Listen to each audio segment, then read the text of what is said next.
गजेंद्र रावत की एक कहानी है, बड़ी मासूम कहानी है, अकेली, जो पाठकों द्वारा बहुत पसंद की गई है। उसी कहानी का पाठ यहाँ चांद करने जा रही हैं। लीजिए पेश है कहानी अकेली। कल सुबह ही युद्ध स्तर सी मुस्तैदी से तैयार होकर वे एक एक कर चले गए। ये कोई नई बात न थी, रोज का रूटीन था। वे रोज ही घड़ी के सुरीले अलार्म से उठते और यंत्र की तरह ऑफिस जाने की कवायद में जुट जाते। नहाने धोने, नाश्ते और आखिर में बाय बाय जैसे स्टीरियोटाइप शब्दों को दोहराते, हाथ हिलाते, ठक ठक करते तेजी से घर की सीढ़ियां उतर जाते। उधर बेडरूम में बिस्तर पर गाउन, गीला तौलिया और मैली कुचैली कमीज पड़ी थी। दीवार से सटी ड्रेसिंग टेबल के आगे बने छोटे से स्टेज पर कंघी, लिपस्टिक, नेल पॉलिश और आईलाइनर बेतरतीब से फैले हुए थे। नीचे फर्श पर बाथरूम स्लीपर, मैली बदबूदार जुराबें और कल का अखबार बिखरे हुए थे। सामने सटी टेबल पर पर्स, पुराने उतरे कपड़ों का छोटा सा ढेर और कुछ पत्रिकाएं एक दूसरे के नीचे ऊपर से झांक रही थी।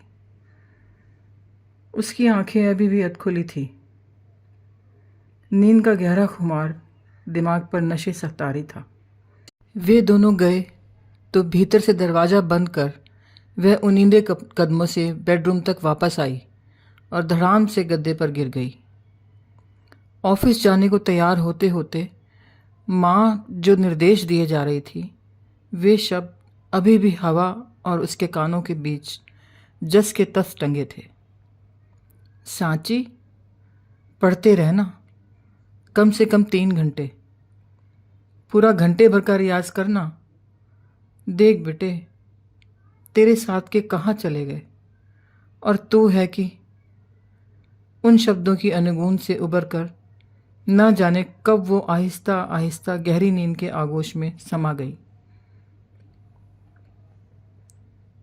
घर के काम करने आई सन्नो दरवाजे पर देर तक खटखटाती रही, फिर चिल्लाई, सांची, ओ सांची।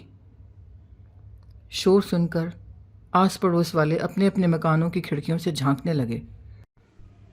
कहीं देर जाकर सांची की नींद टूटी। मारे डर के वह दौड़कर दरवाज़ा खोलते हुए बोली, आँख लग गई थी आंटी।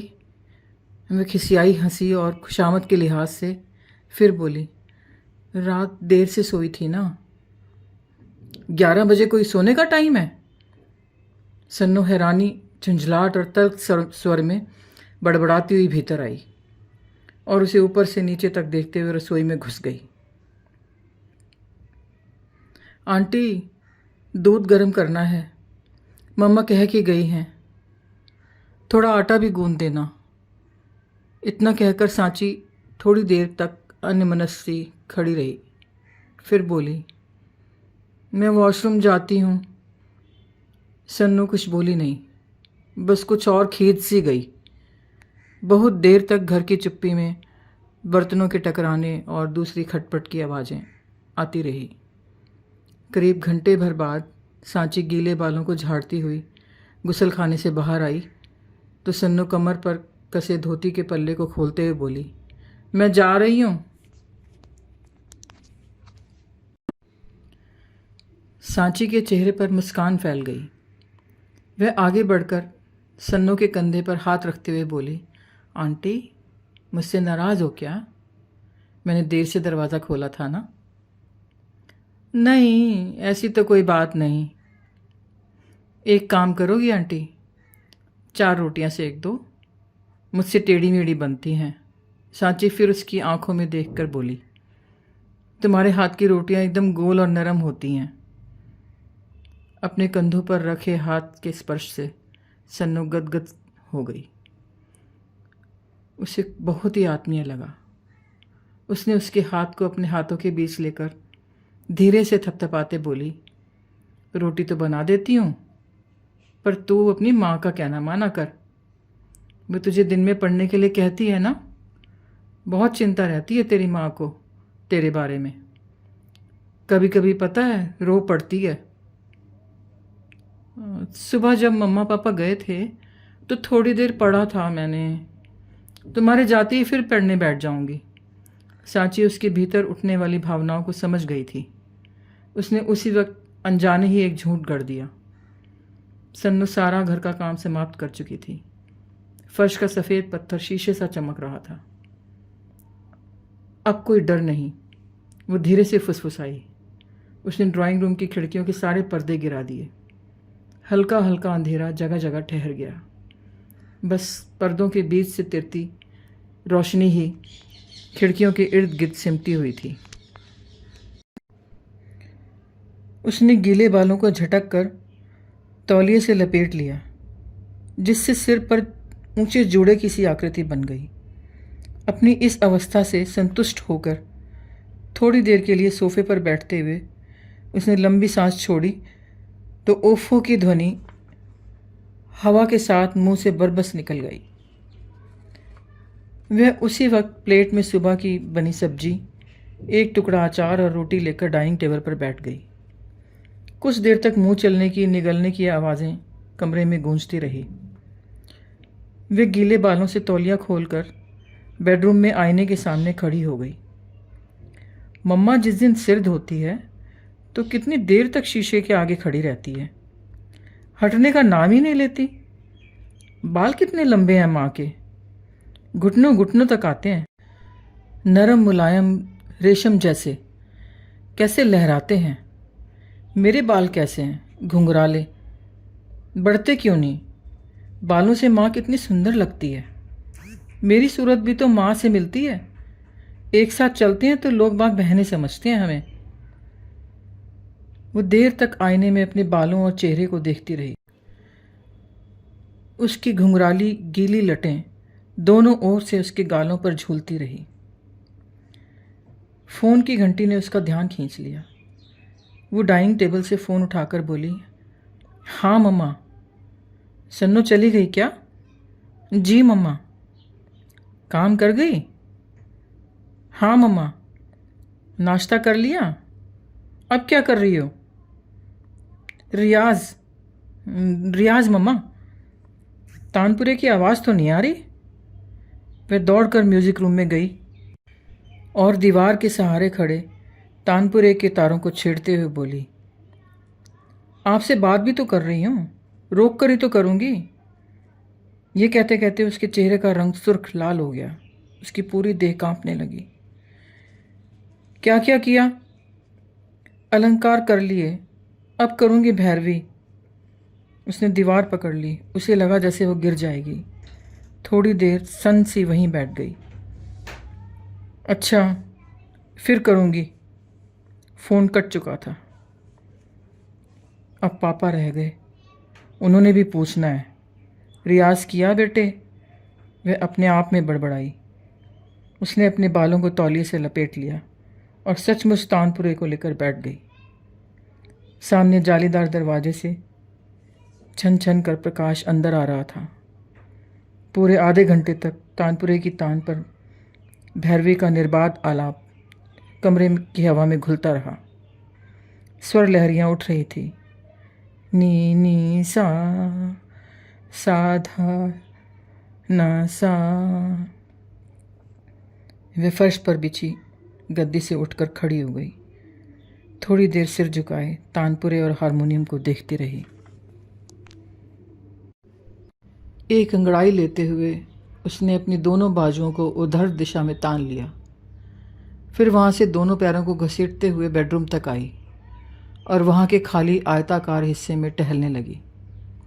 वह उस छोटी सी जगह पर बने रास्ते को कदमों से दोहराने लगी। ये कैसे संभव है? कैसे करते होंगे रोज़ घंटों का रियाज? हाँ भाई, कर भी सकते हैं, वे उस्ताद थे। फिर कितने लंबे चौड़े बड़ी बड़ी मूछें, पर गला तो थकता ही होगा, चाहे बड़े गुलाम अली खां साहब हों। मैं तो नहीं मानती इस बात को। अपने लिए तो आधा घंटा ही मुश्किल हो जाता है। माँ पूछती है तो बताना ही पड़ता है कि किया था, घंटा डेढ़। बहुत चलते चलते यकायक रुक गई। उसने झटके से बालों से तौलिया खोल दिया। तौलिए की पकड़ से छूटते ही काले घुंघराले बालों ने उसके गुलाबी गालों को दोनों ओर से घेर लिया। वो स्टूल खींचकर आईने के सामने बैठ गई और देर तक अपनी लताओं की झूलती काली लटों को देखती रही। वे दोनों हाथों की उंगलियों को अपने बालों के बीच घुमाती रही। ड्रेसिंग टेबल के सामने फैली चीज़ों में से उसने काजल उठाकर आंखों की सीमाएं खींच दी। काजल से घिरी बड़ी बड़ी आंखों को वो हल्के हाथों से छू छू कर देखती रही। अरे, कानों में तो ये छोटे छोटे बालियाँ, ये तो सरासर अन्याय है। लंबे झुमके देखो कहाँ रखे होंगे मम्मा ने। वो धीमे स्वर में स्वयं से बोली और ड्रेसिंग टेबल की निचले खाने को खींचकर खोल दिया और बारी बारी अलग अलग झुमकों को कानों से लगा लगा कर देखने लगी। अंततः हल्के लाल पारदर्शी झुमकों को पहनकर संतुष्ट हो गई। उसने हाथ बढ़ाकर आईने पर चिपकी छोटी सी काली बिंदी माथे पर भवों के बीच रखकर अंगूठे से दबा दी और सिर थोड़ा तिरछा कर नए कोण से देखने लगी। ज़रा सा हंसकर बड़बड़ाई, अब नहीं लगेगी नज़र, पर किसकी? क्षण भर चुप रहकर आईने पर नज़र टिकाए हुए बोली, अरे भाई मेरी और किसकी? ये ड्रेस तो बिल्कुल भी मैच नहीं करती। वो यकायक खड़ी हो गई। अपने बदन के पहने कपड़ों को देखती हुई सोचने लगी, ऐसे मेकअप के साथ तो साड़ी ही पहननी चाहिए। पहनकर देखने में क्या हर्ज है? लेकिन कौन सी? वही मम्मा की वेडिंग वाली? वो बड़ी देर तक अलमारी में ढूंढती रही। एक लाल सुर्ख साड़ी निकालकर दोनों हाथों के बीच रखकर फुसफुसाई, ये है, कितनी भारी है। यही तो है वेडिंग साड़ी दुल्हन की। मैं पहन भी पाऊंगी? वह दाएं बाएं आगे पीछे खड़ी खड़ी एक धुरी पर घूमती रही। अपने बदन के चारों ओर साड़ी लपेटती रही। मम्मा भी ऐसे ही करती है। पल्ला कंधे पर गिराकर नीचे प्लेट्स बनाना, 1 2 5 6 7वीं भी नहीं, बस 6। लगभग आधे घंटे की लंबी मशक्क़त के बाद साड़ी कुछ पहनी जैसी लगने लगी, पर इतना भर से वह हाँफने लगी और सुस्ताने के लिए स्टूल पर बैठ गई।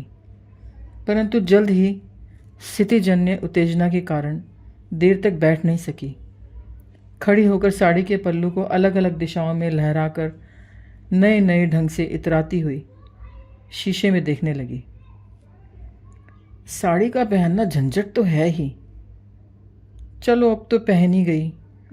आहा, कितनी सुंदर है। वो गुमसुम अचंभित सी स्वयं को अपलक देखती देखती सम्मोहित सी शीशे के आगे देर तक बिना हिले डुले खड़ी रही। फिर लंबी सांस खींचकर धम से स्टूल पर बैठ गई। शीशे के नज़दीक अपने चेहरे को ले जाकर गालों को उंगलियों के पोरों से धीरे धीरे छूते हुए बोली, इनका क्या दोष है? आप क्यों उदास बैठे हो? ज़रा आप भी तो सच संवर लो। उसने कहते कहते माँ का मेकअप बॉक्स निकाल लिया और गुनगुनाने लगी, चंदन सा बदन चंचल चितवन। साथ ही उसके हाथ बिना रुके चले जा रहे थे। फाउंडेशन, रोज़, आईलाइनर, लिपस्टिक सभी एक के बाद एक गालों, आँखों, होठों पर सज चुके थे। वो दुल्हन सी सजी संवरी स्वयं से ही लजाती शीशे के सामने खड़ी अपने बदन पर सितारों से लिपटी लाल साड़ी को निहारने लगी। पहले एक तरफ से, फिर दूसरी तरफ से, खुशी, उन्माद और उल्लास में फिरकनी सी घूमने लगी और न जाने कितनी देर तक ये सिलसिला चलता रहा। फ़ोन की घंटी बजने पर अकस्मात पैदा हुई बाधा से वो चौंक गई और अपनी उन्मुख उड़ान को थामती हुई फ़ोन उठाकर धीरे से बोली, हेलो। क्या कर रही हो बेटे? पढ़ने बैठी कि नहीं? जी मम्मा, पढ़ने ही बैठी हूँ। क्या पढ़ रहा है मेरा बेटा? इंग्लिश। Mama, English. लेकिन इंग्लिश में क्या? O Henry. ओ हेनरी की कौन सी स्टोरी? The last leaf. आकर सुनूंगी। मुश्किल वर्ड्स लिख के रखना, मैं देखूंगी। अच्छा मम्मा, अपना ध्यान रखना बेटा। फ़ोन कट गया। उसने एक गहरी सांस लेकर आंखें मूंद ली। उसकी उंगलियां माथे को छू रही थी और हथेली माथे के मध्य भाग को ढके दे रही थी। वह घड़ी भर निश्चल दार्शनिक भंगिमा में तल्लीन सी बनी रही। कुछ देर बाद जब मुद्रा टूटी तो आंखों का काजल आंसू में घुलकर नीचे की ओर गालों तक सरक आया। झूठ, माँ से? वो फुसफुसाई और फिर आंखें बंद कर ली। पलकों के खुलने बंद होने की प्रक्रिया में भीतर ठहरा पानी आंखों की सीमाएं लांघते हुए नीचे की तरफ लुढ़क गया। लंबी सांसों के खींचने और छोड़ने का स्वर बंद हो गया। उसने जैसे ही सिर उठाया, उसकी आंखें सामने शीशे पर ठिठक गई। माँ से चेहरे को देखकर दंग रह गई। जल्दी से आंसुओं की जमी परत को हटाने के लिए आंखों को मलती हुई शीशे को एकटक देखने लगी। वह माँ का ही चेहरा था। इसका विश्वास होते ही वह जल्दी से घूम गई। पीछे माँ न जाने कब की खड़ी थी। उसे याद आया सन्नों के जाने पर उसने दरवाज़ा बंद नहीं किया था। माँ हैरानी से उसे देख रही थी। इतनी बड़ी हो गई है सांची, कितनी सुंदर है। इतनी देर में सांची फफक कर रोने लगी। क्या हो गया सांची? माँ अभी भी पहले से विस्मित आंखें फैलाए खड़ी थी। मैं झूठी हूँ। मैं दिन भर बिल्कुल नहीं पढ़ी, ना ही घंटे भर का रियाज किया। मैंने तुम्हें धोखा दिया है मम्मा। उसने दोनों हाथ फैलाकर कहा। देखो क्या कर रही थी मैं। वो धीरे धीरे आंसुओं के साथ सिसक रही थी। ये क्या कर रखा है तूने? माँ के सवाल ने चुप्पी को जगह दे दी। बीच बीच में सांची की सिसकियाँ कमरे की हवा में ठहर सी गई। माँ की गंभीर आंखें लगातार उसे ऊपर से नीचे तक देखे जा रही थी। थोड़ी देर में माँ ने हाथ बढ़ाकर उसे अपने सीने की ओर खींच लिया और ज़ोरों से भींच लिया और अपनी आंखें मूंद ली। माँ अपने भीतर उमड़ते आंसुओं के बाहर आने की प्रतीक्षा करने लगी। फिर रुआंसी होकर बोली, हाँ बेटे, तू दिन भर अकेली रहती है ना। मेरा दिल ही जानता है कि मैं किस तरह मजबूरी में ये जॉब कर रही हूँ। तुझे अकेले छोड़ते मन काला पड़ता है। सारा दिन ऑफिस में तेरा चेहरा मेरी आंखों के आगे रहता है। पता नहीं सांची अभी सो रही होगी या फिर वॉशरूम में होगी। माँ ने अपने आंसुओं को पोंछकर उसके चेहरे को हथेलियों में लेते हुए कहा, मैं भी चाहती हूँ दिन भर तेरे साथ खेलूँ, ढेर बातें करूँ, खूब पढ़ें, रियाज करें, तू गाए, मैं तानपुरा बजाऊँ। पर बेटे, माँ की आंखों से पानी का सोता सा फूट पड़ा। गला रुंध गया। सांची ने दोनों हाथों से उनके आंसू पोंछे और उनकी छाती में अपना चेहरा छुपा लिया। देर तक कमरे में दीर्घ सांसें और सिसकियाँ गूंजती रही।